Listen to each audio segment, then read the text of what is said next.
휠체어 타고 온 주제에 상견례 자리를 망치시네요. 예비사돈이 내뱉은 한마디에 식당이 얼어붙었습니다. 딸의 상견례에 아버지가 휠체어를 타고 왔다는 이유 하나로 파혼을 당한 겁니다. 하지만 예비사돈은 몰랐죠. 그 휠체어에 앉아 묵묵히 모욕을 참고 있던 남자의 정체가 자신들의 인생을 통째로 뒤흔들 존재라는 걸요. 잠시 뒤 식당 앞에 검은 벤츠 세대가 멈춰서고 정장 차림의 남자들이 줄줄이 내리기 시작했습니다. 그 순간 예비 사돈의 얼굴은 하얗게 질렸고 두 무릎이 바닥에 닿았죠. 지금부터 이 사연 시작합니다. 사연 시작 전에 구독 버튼을 눌러주시고 어디서 듣고 계신지 댓글에 남겨주시면 행운 가득한 기운을 전달해 드립니다. 서울 강남 한복판에 자리한 고급 한정식집이었습니다. 나무 향이 은은하게 퍼지는 독채룸 안에 네 사람이 마주 앉아 있었죠.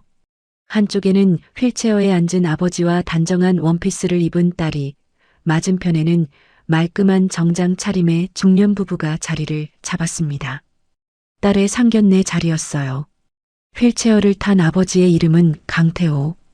62의 나이에 머리에는 흰 머리카락이 듬성듬성 섞여 있었고 낡은 감색 양복을 입고 있었습니다. 다리 위에는 무릎 담요가 덮여 있었죠. 그의 옆에 앉은 딸 수빈이 아버지의 손을 꼭 잡으며 미소를 지었습니다. 문제는 맞은편이었어요. 예비 사돈 정명자는 강태호가 룸에 들어서는 순간부터 눈살을 찌푸리고 있었습니다. 그녀의 시선은 계속해서 휠체어를 향했고 입꼬리가 점점 내려갔죠. 인사가 끝나고 음식이 나오기도 전에 정명자가 먼저 입을 열었습니다. 어머, 그런데 다리가 원래 이러셨어요. 상견례에 이렇게 오시면 저희도 좀 곤란한데. 강태호의 손이 무릎 담요 위에서 살짝 움찔했습니다. 하지만 그는 이내 부드러운 미소를 지으며 고개를 숙였어요. 불편하게 해드려서 죄송합니다.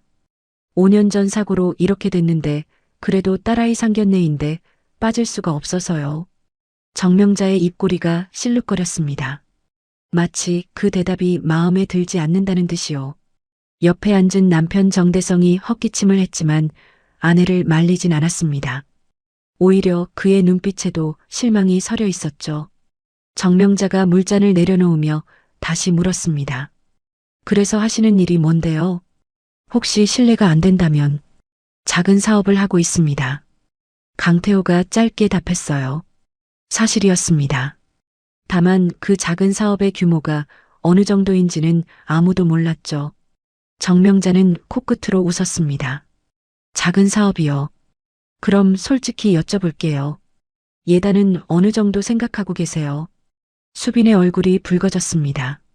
참고 있던 감정이 올라오는 게 보였어요. 어머님, 지금 저희 아버지한테 그런 말씀을 하시는 건 좀 아니지 않으세요? 아니, 내가 뭘. 당연히 확인해야 할 걸 확인하는 건데 왜 이렇게 예민하게 굴어? 정명자의 목소리가 높아졌습니다. 수빈이 입술을 깨물었죠. 이 자리가 깨지면 안 된다는 걸 알기에 꼭 참고 있는 거였어요. 강태호가 딸의 손을 슬며시 잡아 진정시켰습니다. 정대성이 그제야 입을 열었어요.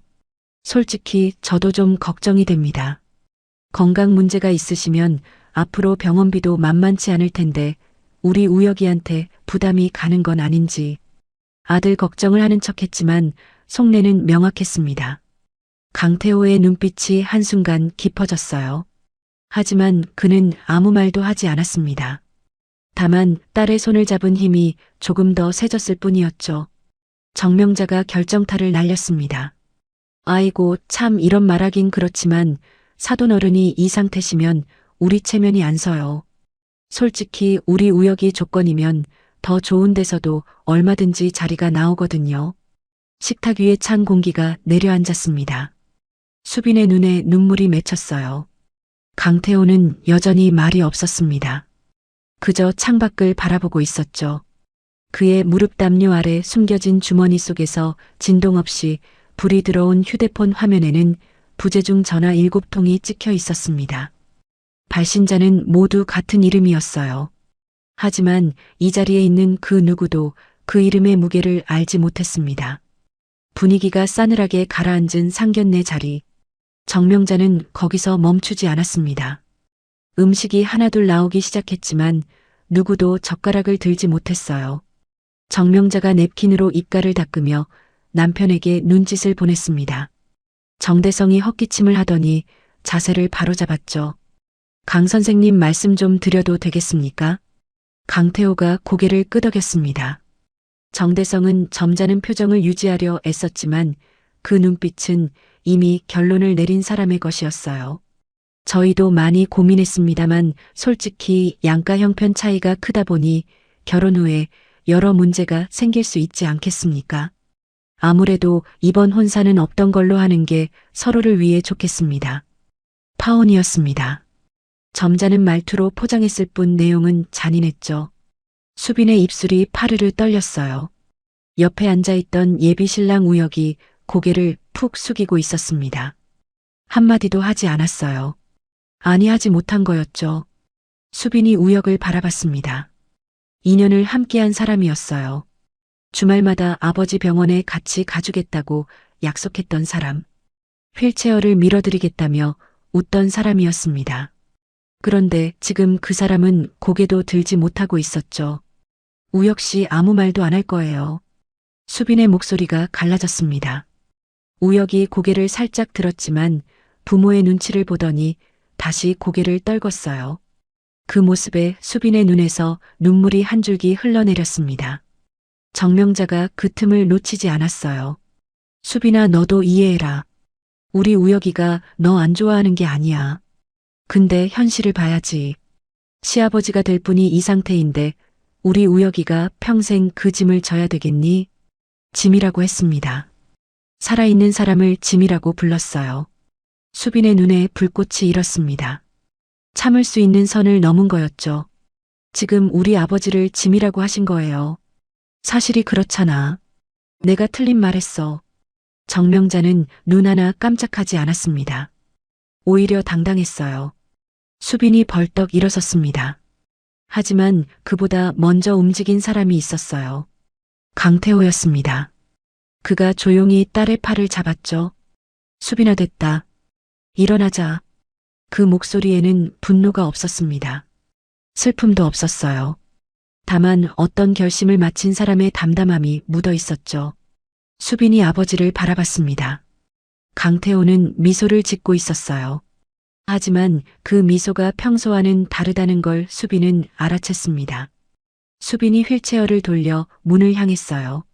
그 순간 정명자가 뒤에서 한마디를 더 던졌습니다. 아이고, 기분 나쁘셨으면 미안한데 원래 상견례라는 게 현실적으로 따져봐야 하는 자리 아니겠어요. 괜히 서로 감정 상하지 말고 깔끔하게 정리합시다. 강태호의 휠체어가 멈췄습니다. 등을 보이고 있었기에 그의 표정은 보이지 않았어요. 3초의 정적이 흘렀죠. 그리고 휠체어는 다시 조용히 움직이기 시작했습니다. 문이 닫혔어요. 정명자가 코웃음을 쳤습니다. 정대성이 안도의 한숨을 내쉬었죠. 우혁은 여전히 고개를 숙이고 있었어요. 그들은 확신하고 있었습니다. 잘 끊어냈다고 말이에요. 하지만 그 확신이 산산조각 나기까지는 채 20분도 걸리지 않았습니다. 식당 밖은 늦가을 바람이 차갑게 불고 있었습니다. 수빈이 아버지의 휠체어를 밀며 주차장을 향해 걸었어요. 아무 말도 없었습니다. 다만 수빈의 어깨가 미세하게 떨리고 있었죠. 주차장 한켠에 멈춰 선 수빈이 더 이상 참지 못하고 휠체어 뒤에서 소리 없이 울기 시작했습니다. 강태호가 뒤를 돌아볼 수는 없었지만 딸의 흐느낌을 듣고 있었어요. 그가 천천히 손을 뒤로 뻗었습니다. 수빈이 그 손을 잡았죠. 아빠 때문에 이런 일 당하는 거 아니냐? 미안하다, 수빈아. 무슨 소리예요? 아빠가 왜 미안해요? 잘못한 건 저쪽이잖아요. 수빈의 목소리가 울음으로 갈라졌습니다. 강태호의 눈가에도 물기가 번졌어요. 하지만 그는 빠르게 눈을 감았다 떴습니다. 5년 전 교통사고 이후 휠체어에 앉게 됐을 때도 딸 앞에서는 울지 않았던 사람이었거든요. 강태호가 양복 안주머니에서 휴대폰을 꺼냈습니다. 화면에는 부재중 전화 7통과 메시지 3통이 찍혀 있었어요.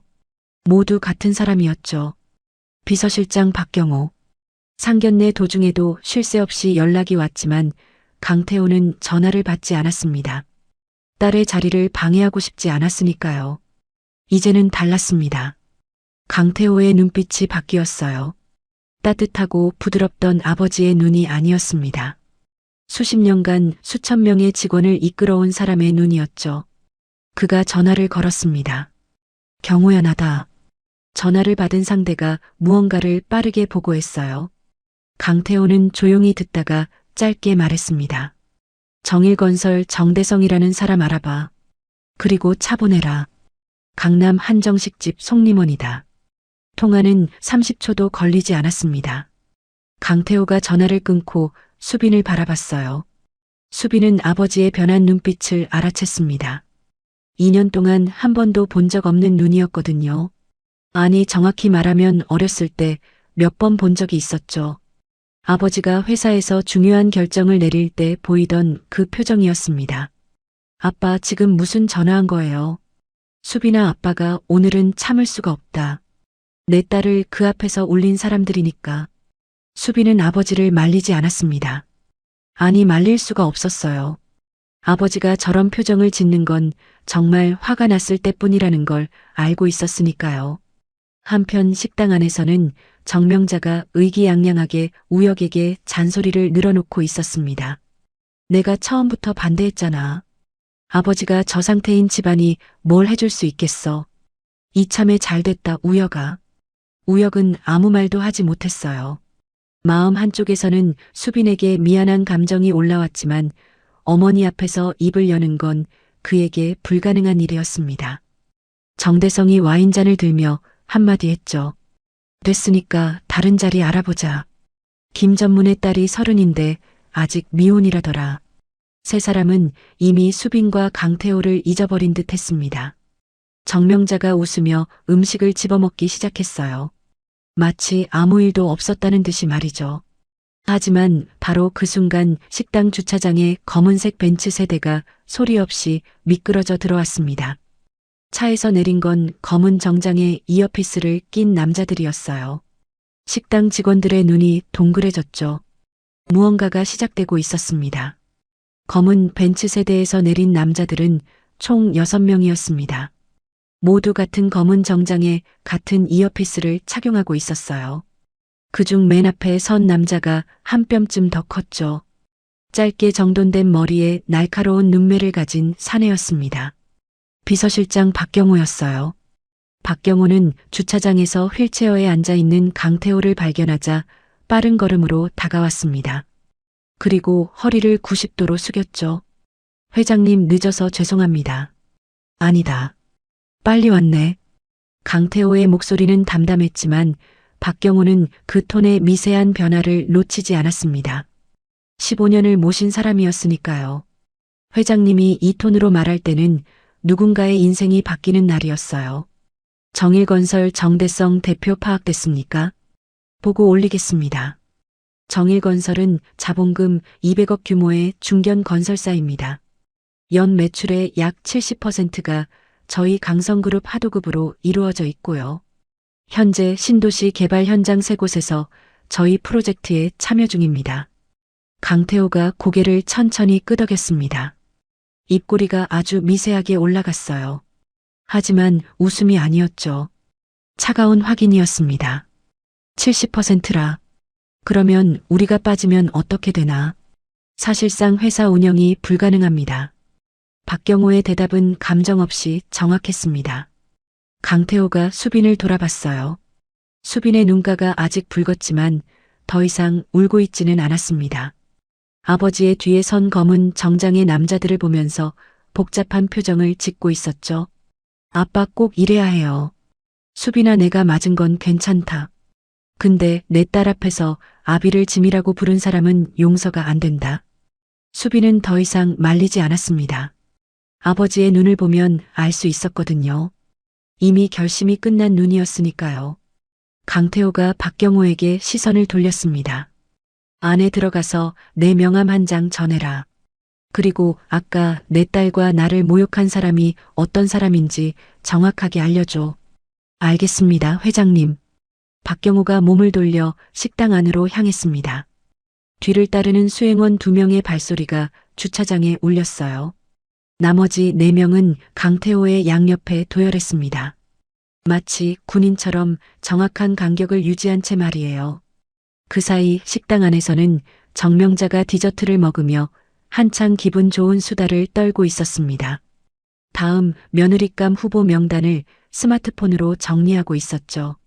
정대성은 거래처에 전화를 걸고 있었고 우혁은 멍하니 빈 의자를 바라보고 있었어요. 수빈이 앉아있던 자리였습니다. 그때 독채룸의 문이 열렸습니다. 정명자가 고개를 돌렸어요. 문 앞에 서 있는 건 식당 직원이 아니었습니다. 검은 정장에 차가운 눈매를 가진 남자가 서 있었죠. 그리고 그 뒤에 2명이 더 서 있었습니다. 정명자의 젓가락이 공중에서 멈췄어요. 정대성이 통화를 끊었습니다. 우혁이 고개를 들었죠. 3사람 모두 본능적으로 느꼈습니다. 뭔가 심상치 않다는 걸요. 박경호가 한 발짝 안으로 들어서며 입을 열었습니다. 식사 중에 실례합니다. 정대성 대표님 되십니까? 정대성이 자리에서 반쯤 일어나며 대답했습니다. 예, 그런데 누구십니까? 박경호는 대답 대신 양복 안주머니에서 명함 한 장을 꺼냈어요. 검은색 바탕에 금색 글씨가 새겨진 명함이었습니다. 그걸 정대성 앞 테이블 위에 조용히 내려놓았죠. 정대성이 명함을 집어들었습니다. 읽는데 2초도 걸리지 않았어요. 하지만 그의 손이 읽는 순간 얼어붙었습니다. 명함에는 이렇게 적혀 있었죠. 강성그룹 비서실장 박경호. 정대성의 얼굴에서 혈색이 빠져나갔습니다. 강성그룹이라는 4글자가 눈앞에서 번쩍였어요. 국내 10대 그룹. 자신의 회사 매출 70%를 책임지는 원청이었죠. 그 그룹의 비서실장이 왜 여기에 와 있는 건지 머리가 하얗게 됐습니다. 강성그룹이라고 하셨습니까? 예, 맞습니다. 저는 강성그룹 회장님의 비서실장을 맡고 있습니다. 정명자가 남편의 표정을 보더니 불안한 기색을 드러냈어요. 여보, 뭔데 그래? 왜 그런 표정이야? 닥쳐. 정대성이 아내에게 처음으로 거친 말을 내뱉었습니다. 정명자는 눈이 동그래졌어요. 결혼 30년 만에 처음 듣는 말이었거든요. 하지만 정대성에게는 아내의 기분을 살필 여유가 없었습니다. 이마에 땀이 맺히기 시작했죠. 박경호가 감정 없는 목소리로 이어갔습니다. 단도직입적으로 말씀드리겠습니다. 방금 이 자리에서 식사를 하고 나가신 분이 누구인지 아십니까? 그건 예비 사돈이었는데 강 선생이라고. 강 선생이 아닙니다. 박경호의 한마디에 방 안의 공기가 완전히 바뀌었어요. 정대성의 입이 반쯤 벌어졌습니다. 정명자도 뭔가 잘못됐다는 걸 직감했죠. 우혁이 고개를 번쩍 들었어요. 박경호가 태블릿을 꺼냈습니다. 화면에는 한 남자의 사진이 떠 있었어요. 정장을 입고 대형 건물 앞에 서 있는 모습이었죠. 강태호였습니다. 다만 사진 속의 그는 휠체어에 앉아 있지 않았어요. 사고 이전의 모습이었습니다. 그 아래에는 프로필이 적혀 있었죠. 강성그룹 회장 강태호. 자산 3천억. 계열사 12개. 직원 수 2만 8천 명. 정대성의 다리에서 힘이 빠졌습니다. 의자에 털썩 주저앉았어요. 정명자가 태블릿 화면을 들여다보더니 얼굴이 새하얗게 질렸습니다. 입이 달싹거렸지만 소리가 나오지 않았어요. 우혁이 떨리는 목소리로 물었습니다. 그러면 수빈이 아버지가 강성그룹 회장님이라는 겁니까? 예, 정확히 말씀드리면 방금 이 자리에서 사돈어른의 다리가 불편하다는 이유로 파혼을 통보하신 그분이 저희 강성그룹 강태호 회장님이십니다. 침묵이 내려앉았습니다. 정명자의 손이 벌벌 떨리기 시작했어요. 아까 자신이 한 말들이 머릿속에서 되감기됐죠. 휠체어 타고 온 주제에 저 상태인 집안이 뭘 해줄 수 있겠어. 짐이라고 했던 말까지. 3천억 자산의 재벌 회장에게 그런 말을 퍼부은 거였습니다. 정대성이 넥타이를 잡아당기며 가쁜 숨을 몰아쉬었어요. 자신의 회사가 강성그룹 하도급으로 먹고 사는 구조라는 걸 누구보다 잘 알고 있었으니까요. 그 원청의 회장을 면전에서 모욕한 겁니다. 박경호가 태블릿을 접으며 마지막으로 말했습니다. 회장님께서 밖에서 기다리고 계십니다. 직접 나오셔서 말씀드리고 싶은 게 있다고 하셨습니다. 정대성이 먼저 자리에서 벌떡 일어났습니다. 넘어질 뻔한 다리를 간신히 잡으며 식당 밖으로 향했어요. 정명자도 허겁지겁 뒤를 따랐죠. 아까까지의 당당함은 온데간데 없었습니다. 두 사람의 얼굴은 하얗다 못해 잿빛이었어요. 식당 현관을 나서자 주차장이 보였습니다. 검은 벤츠 세대가 나란히 서 있었고 그 앞에 검은 정장의 수행원 4명이 도열해 있었어요. 그리고 그 중앙에 휠체어를 탄 강태호가 앉아 있었습니다. 딸 수빈이 휠체어 뒤에 서 있었죠. 아까와 같은 사람이었습니다. 같은 휠체어에 같은 낡은 양복을 입고 있었어요. 달라진 건 주변 풍경이었습니다.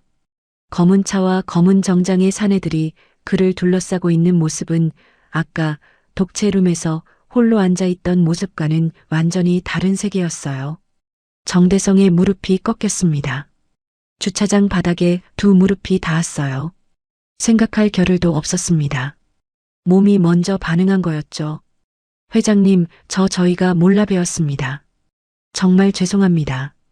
정명자도 옆에서 무릎을 꿇었습니다. 아까 식당 안에서 콧대 높이 세우고 앉아있던 사람이 맞는지 의심될 정도였어요. 눈물까지 글썽이며 두 손을 모았습니다. 회장님, 제가 눈이 있어도 볼 줄을 몰라서 이런 실례를. 진심으로 사죄드립니다. 강태호는 말이 없었습니다. 그저 무릎 꿇은 두 사람을 내려다보고 있었어요. 그의 표정에는 분노도 조소도 없었습니다. 다만 깊은 피로감이 서려 있었죠. 정명자가 더 급해졌어요. 회장님, 아까 제가 한 말은 진심이 아니었어요. 정말 몰라서 그랬던 거예요. 아이고 어쩌면 좋아. 강태호의 눈빛이 처음으로 차갑게 빛났습니다. 조용히 입을 열었어요. 몰라서 그런 거면 괜찮고 알았으면 안 그랬겠다는 뜻입니까? 한마디에 정명자의 입이 닫혔습니다. 할 말을 잃은 거였어요. 그 말의 의미를 깨달은 거죠. 자신이 강태호를 무시한 이유가 그가 가난해 보여서였지 잘못을 해서가 아니었으니까요. 상대가 재벌인 줄 알았으면 무릎까지 꿇으며 아쉬운 소리를 하지도 않았을 겁니다. 우혁이 뒤늦게 뛰어나왔어요. 수빈을 발견하고는 다급하게 다가왔습니다. 수빈아, 나는 정말 몰랐어. 부모님이 그러신 거지 나는 그런 생각 없었어. 수빈은 우혁을 바라봤습니다. 2년 동안 사랑했던 사람이었어요. 하지만 지금 그 얼굴에서 보이는 건 사랑이 아니었습니다. 두려움이었죠. 재벌 회장의 딸을 놓칠지도 모른다는 두려움이었어요. 우혁 씨 방금 전까지 아무 말도 안 했잖아요. 부모님이 우리 아빠한테 그렇게 했을 때 한마디도 못했으면서 이제 와서 뭘 어쩌겠다는 거예요. 우혁의 입이 열렸다 닫혔습니다. 할 말을 찾지 못한 거였어요. 수빈이 시선을 거뒀습니다. 더 볼 필요가 없다는 표정이었죠. 강태호가 수행원에게 눈짓했습니다. 박경호가 한 발 앞으로 나섰어요. 무릎 꿇은 정대성 앞에 서서 서류 한 장을 내밀었습니다. 정대성이 떨리는 손으로 서류를 받아들었어요. 읽는 순간 얼굴이 완전히 일그러졌습니다. 서류의 제목은 하도급 계약 해지 통보서였습니다.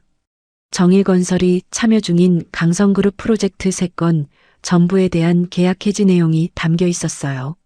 정대성의 눈앞이 캄캄해졌죠. 회 회장님, 이건 너무하지 않으십니까? 저희 회사가 이 계약들 없이는 돌아가질 않습니다. 그건 내가 알 바 아닙니다. 강태호의 목소리는 여전히 낮고 조용했습니다. 하지만 그 안에 담긴 무게는 주차장 전체를 짓누르는 듯 했어요. 내 딸의 상견례에 왔다가 모욕을 당했습니다. 휠체어를 탔다는 이유로 내 딸이 눈물을 흘렸어요. 사돈이 될 분이 내 딸 앞에서 아비를 짐이라고 불렀죠. 그런 사람들과 사업을 계속할 이유가 있겠습니까? 정대성이 이마를 바닥에 찧었습니다. 제대로 된 큰절이었어요. 평생 남에게 머리를 숙여본 적 없는 사람이었지만 3천억 자산의 원청 회장 앞에서는 자존심 따위 아무 의미가 없었습니다. 한 번만 용서해 주십시오, 회장님. 제가 무릎으로 기어서라도 사죄하겠습니다. 정명자가 옆에서 연신 머리를 조아렸어요. 눈물과 콧물이 범벅이 된 얼굴로 수빈에게 매달렸습니다. 수빈아, 결혼 예정대로 하자. 아니, 안 해도 돼. 그냥 회장님한테 한마디만 해줘. 제발 회사만은 살려달라고. 아까까지 파혼을 선언하며 의기양양하던 사람이 같은 입으로 결혼하자고 매달리고 있었습니다. 하지만 그 눈에 진심은 없었어요. 오직 두려움과 계산만 있을 뿐이었죠. 수빈이 한 걸음 뒤로 물러섰습니다. 정명자의 손이 허공을 잡았어요. 수빈의 시선은 차가웠습니다. 아까 식당에서 흘렸던 눈물은 이미 말라 있었죠. 강태호가 박경우를 바라봤습니다. 박경우가 고개를 끄덕이며 태블릿을 다시 꺼냈어요. 추가 보고 드리겠습니다. 정일건설의 최근 3년간 하도급 계약 내용을 감사팀에서 검토한 결과 공사비 부풀리기와 자재 단가 조작 정황이 다수 발견됐습니다. 정대성의 얼굴이 흑빛으로 변했어요. 이건 계약 해지 수준이 아니었습니다. 형사 고발까지 갈 수 있는 문제였죠. 정명자가 상황의 심각성을 뒤늦게 깨닫고 우혁의 팔을 붙잡았습니다. 우혁아, 어떡하냐고. 우혁은 멍하니 서 있을 뿐이었어요. 자기 부모가 무릎을 꿇고 있는 모습을 태어나서 처음 보는 거였습니다. 자신이 뭘 해야 할지도 몰랐죠. 강태호가 마지막으로 입을 열었습니다. 원래 오늘은 딸의 좋은 날이 될 줄 알았습니다. 사돈과 따뜻한 식사를 하고 두 아이의 앞날을 축복하는 자리가 될 거라고 생각했어요. 그런데 당신들이 그 자리를 이렇게 만들었습니다. 강태호의 눈에 물기가 번졌지만 목소리는 흔들리지 않았어요. 그가 수빈을 바라봤습니다. 수빈아, 가자. 수빈이 아버지의 휠체어를 밀었습니다. 검은 벤츠의 문이 열렸어요. 수행원이 강태호를 조심스럽게 차에 태우는 동안 정명자와 정대성은 여전히 무릎을 꿇은 채 벤츠의 뒷모습을 바라봤습니다. 차가 출발했죠. 주차장에는 가을바람만 남았습니다. 그로부터 일주일이 지났습니다. 정일건설의 사무실은 전쟁터가 된 듯했어요. 강성그룹의 하도급 계약 해지 통보가 공식적으로 내려지자 연쇄 반응이 시작됐죠. 하청업체들이 줄줄이 계약을 철회했고 자재 납품업체들도 거래를 끊기 시작했습니다. 정대성은 매일 아침 사무실에 출근했지만 할 수 있는 일이 없었어요. 전화를 걸어도 받는 곳이 없었습니다. 강성그룹과 거래를 끊긴 회사와 엮이고 싶은 곳은 어디에도 없었거든요. 업계에서 소문은 빠르게 퍼졌습니다. 강성그룹 회장의 딸 상견례에서 회장을 모욕했다는 이야기가 건설업계 전체를 돌았어요. 정명자의 상황도 다르지 않았습니다. 매주 모이던 사모님 모임에서 연락이 뚝 끊겼어요. 아무도 전화를 받지 않았죠. 한때 정명자의 전화를 가장 먼저 받던 사람들이었습니다. 하지만 강성그룹이라는 이름 앞에서는 30년 우정도 소용이 없었어요. 정명자는 집에서 하루 종일 휴대폰만 들여다봤습니다. 연락처를 위해서 아래로 훑어도 전화할 곳이 없었어요. 그녀가 남편에게 소리를 질렀습니다. 당신이 사업을 똑바로 했으면 이렇게 됐겠어. 왜 하필 그 집안을 건드려서.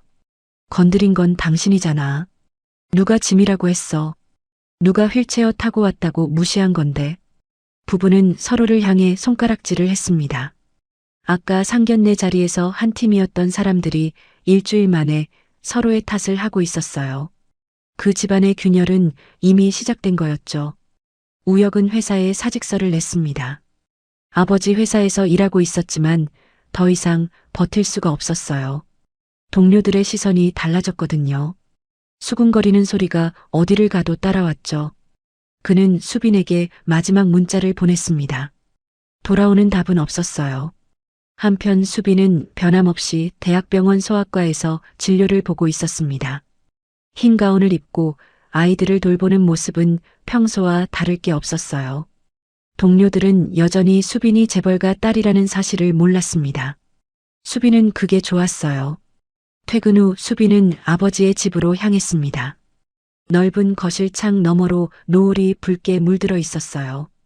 강태호가 휠체어에 앉아 창밖을 바라보고 있었죠. 수빈이 다가가 아버지 옆에 앉았습니다. 아빠 많이 속상하죠? 뭐가? 나 때문에. 좋은데 시집 보내고 싶었을 텐데. 강태호가 딸을 바라보며 웃었습니다. 상견례 때와는 전혀 다른 따뜻한 미소였어요. 수빈아, 아빠가 진짜 원한 건 돈 많은 사위가 아니라 내 딸 소중히 여기는 사람이었어. 그 자리에서 아무 말도 못하는 사람한테 내 딸을 줄 수는 없었다. 수빈이 아버지의 손을 꼭 잡았습니다. 눈물이 났지만 슬프지는 않았어요. 오히려 마음이 편했습니다. 아빠, 나는 괜찮아요. 진짜로. 내 편 들어주는 사람이 있으니까. 강태호가 딸의 손을 감싸주며 고개를 끄덕였어요. 창밖의 노을이 두 부녀의 얼굴을 붉게 물들였습니다. 세상에서 가장 큰 재벌 회장도 딸 앞에서는 그저 한 사람의 아버지였죠. 사람의 가치는 휠체어에 앉아 있느냐 서 있느냐로 결정되는 게 아닙니다. 겉모습으로 사람을 판단하고 무시한 대가는 반드시 돌아오게 되어 있어요. 진심으로 가족을 아끼는 마음이야말로 어떤 재산보다 값진 것이라는 걸 보여준 사연이었습니다. 여러분의 가정에도 늘 따뜻한 사랑이 가득하시길 바랍니다.